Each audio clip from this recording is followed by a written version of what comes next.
Herzlich willkommen, liebe Zuschauer, zu einem neuen Interview der Woche hier auf TV Schwerin.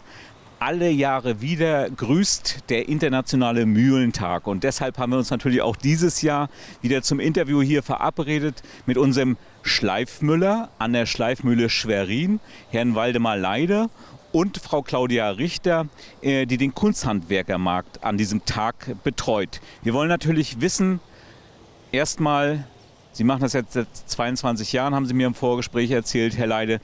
Wie ist der Zustand der Mühle? Das Rad dreht sich, das beruhigt uns. Wird auch noch geschliffen, wird auch noch gesägt? Ja, auf jeden Fall. Also der Mühle geht es gut. Wir haben die schwierige Zeit der Corona-Phase relativ gut überwunden und die Besucher, die nehmen regen Anspruch, also die Mühle hier kennenzulernen von nah und fern. Wir haben jetzt sehr gute Besucherergebnisse. Die Zeit vor der Corona wird jetzt schon wieder erreicht. Ja. Frau Richter, Sie sind auch Mitglied im Stadtgeschicht- und Museumsverein Schwerin. Wie sind Sie zur Schleifmühle gekommen? Das ist interessant. Erstens wohne ich hier um die Ecke und ich kenne die Schleifmühle. Solange ich hier in Schwerin bin, kenne ich die und sehe, was sich hier geändert hat, wie toll die Schleifmühle jetzt dasteht. Mein Mann macht hier einen Malkreis und war deshalb der Schleifmühle sowieso schon verbunden. Und als ich jetzt in den Ruhestand ging, habe ich gedacht, wo engagierst du dich? Natürlich in der Schleifmühle. Dann bin ich Mitglied im Verein geworden und habe meine Erfahrungen angeboten und habe eine schöne Aufgabe gefunden. Ich helfe mit, den Kunsthandwerkermarkt zu organisieren. Ja, wunderbar. Herr Leider, nochmal die Frage, Schleifmühle, wenn man das hört sich jetzt mal ein bisschen komisch an. Man kennt eine Windmühle, man kennt eine Wassermühle, die haben ja alle Korn gemahlen früher. Die Schleifmühle hat etwas anderes gemacht. Die Schleifmühle hat nämlich, ich habe es schon gesagt, geschliffen bzw. gesägt. Können Sie es nochmal beschreiben, wann die Schleifmühle wozu gebaut wurde? Ja, also die Schleifmühle hat von 1750 bis 1857 für den herzoglichen Hof Granitfindlinge, einheimische Granitfindlinge, ja, verarbeitet zu dekorativen Steinsachen. Und das kann man aber heute noch erleben wiederum. Sie sägen nach wie vor. Ja, und wir sind auch in Europa das einzige Museum, Mühlenmuseum, das zeigen kann, wie man vor 200 Jahren also mit Wasserkraft mechanische Maschinen angetrieben hat, um diesen Stein zu verarbeiten. Ja, wunderbar, liebe Zuschauer, hochinteressant. Und das können Sie alles natürlich nicht nur am Internationalen Mühlentag erleben. Der Internationale Mühlentag, Sie können ja auch ansonsten kommen natürlich und hier Führungen erleben und Vorträge. Ja, auf jeden Fall. Das Museum hat täglich geöffnet in der Woche von 9 bis 17 Uhr und an den Wochenenden von 10 bis 17 Uhr. Ja, aber gehen wir nochmal auf den Internationalen Mühlentag ein. Am Pfingstmontag, genau. Was läuft dann hier ab? Das ist ja ein spezieller Tag. Sind Sie dann auch in historischer Tracht? Nein, diesmal nicht, aber im letzten Jahr war es so gewesen, als wir die zentrale Eröffnung hatten. Aber wir haben die Mühle natürlich geöffnet den ganzen Tag. Und hier werden ja viele Handwerker ihre Produkte zeigen bzw. auch was vorführen. Ja, das müssen wir jetzt nochmal genau erläutern. Kunsthandwerkermarkt, darunter können wir uns ja was vorstellen, aber was für Kunsthandwerk wird dann präsentiert, Frau Richter? Ja, das Wort Kunsthandwerkermarkt sagt es schon. Uns sind zwei Sachen wichtig. Handwerk. Wir können also an dem Tag Handwerk zeigen. Wir haben zum Beispiel Metallbauer da, Schmiede. Das ist was für alle Sinne. Man kann gucken, man kann hören, wenn die auf ihren Eisen rumschlagen. Und man kann auch riechen, wenn die ihre Feuer anzünden und der Rauch hier so ein bisschen rübersteigt. Wir haben auch Menschen, die aus Wolle Fäden spinnen und hinterher verstricken. Also auch das ist Handwerk. Und wir haben auch Scherenschleifer da. Also die Leute können gerne ihre Scheren oder Messer mitbringen und sich schleifen lassen. Und dann kommt die Kunst dazu. Es sind ganz viele, meistens ehrenamtlich Tätige, die in ihrer Freizeit Kunst im weitesten Sinne produzieren. Von Schmuck über Kleidung, über Spielzeug.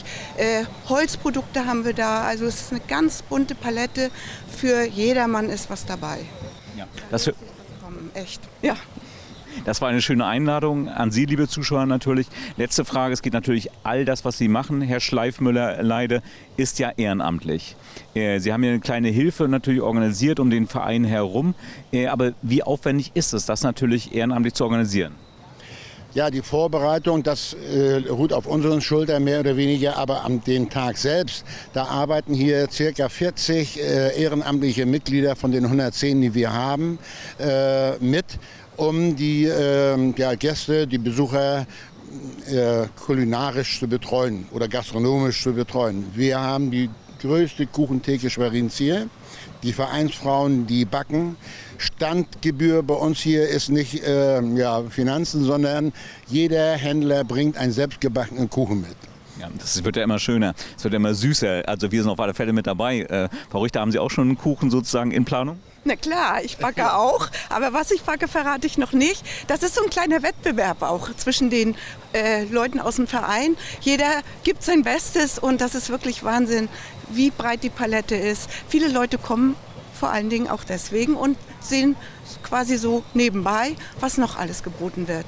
Ja, wir haben ja im Vorfeld besprochen nochmal, dass wir auch nochmal hier Wünsche äußern können, die Sie zum Beispiel auch an die Medien haben. Wir von TV Schwerin sind ja immer dabei, wenn Sie worüber berichten und so weiter.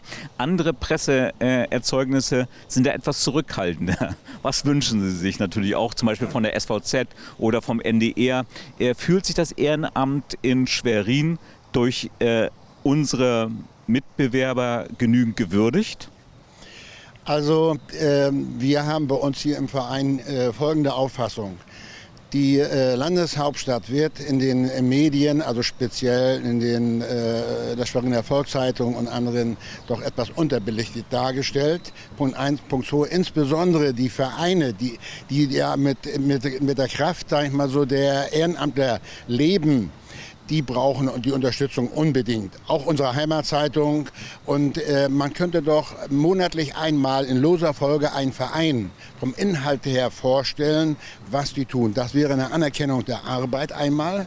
Und zum anderen auch in der Frage des Bekanntheitsgrades wäre das natürlich auch sehr. Ein Schweriner Schloss braucht weniger Werbung als zum Beispiel unsere kleine Schleifmühle. Ja, also liebe Kollegen von der Heimatpresse, wir haben unsere Aufgabe zumindest verstanden und berichten natürlich sehr gern und engagiert auch über das Ehrenamt. Ganz, ganz wichtig, könnten natürlich andere genauso machen. Wir freuen uns auf den Internationalen Mühlentag natürlich. Darf ich noch eine Anmerkung machen?